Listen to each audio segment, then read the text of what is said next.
my name is Crystal Pazette, and the script that I'll be doing is Stages of Family History. This is important to me because I can vividly remember both my grandmother, my mother, and my grandpa all getting sick, and it was such a hard time, and it took a toll on me and my family, and I just feel like cancer and breast cancer is something that happens too much to too many people, so it really makes this story real and relatable. Thank you. When I think of my grandmother, I remember two different versions of her.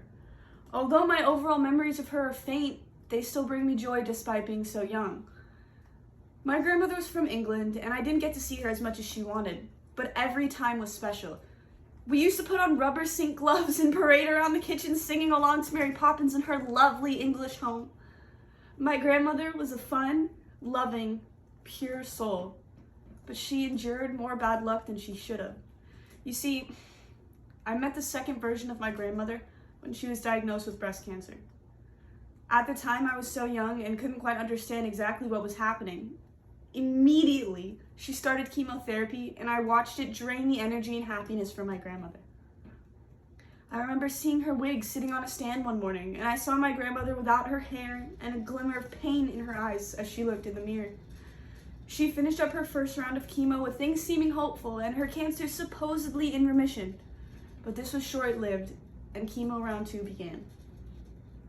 This time was not as promising as the first, and my grandmother's body was too weak.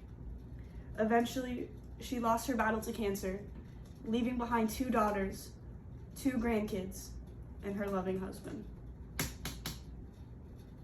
One summer's day in England, Mike DeAngelis went to order a Rossi's ice cream on the seafront in Southend, Essex.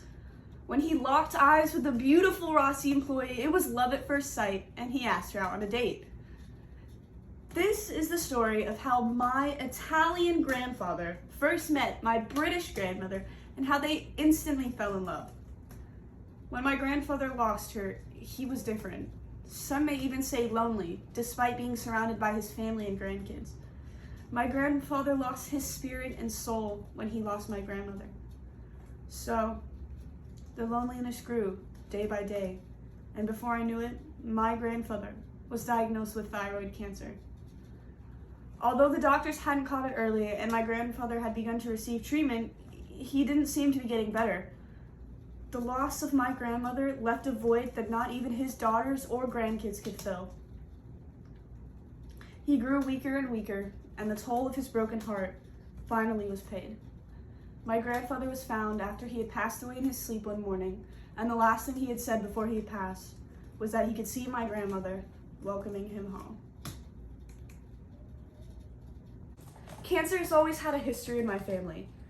Even though I wish I had more time with my grandparents, I am comforted in the thought of them being together. My mother was also diagnosed with breast cancer. She received several surgeries and radiation sessions, proving to be a true fighter. I can now happily say that my mom is in remission and she is cancer-free. Thank you for listening to my presentation, and happy Breast Cancer Awareness Month. Wow, I've got to read this to my mom.